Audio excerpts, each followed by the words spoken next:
Well, Guy, I talked to the attorney today. He said since the media generally and the community are portraying his client as a potential killer, he does not want to allow his client to speak anymore to the police and wants to allow the investigation to continue, an investigation he believes should be targeting someone else.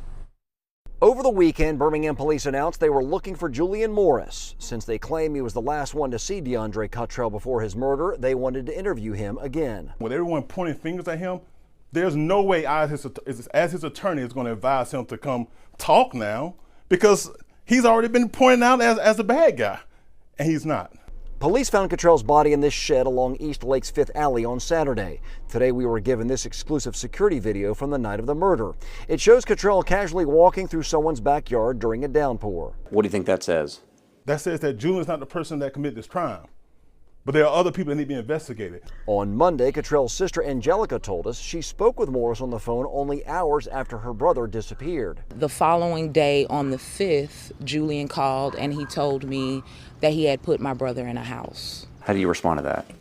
I believe there is a lot of misinformation that is being put out into the public. There's a lot of baloney that's being put out to point to Julian as the bad guy, when he is not.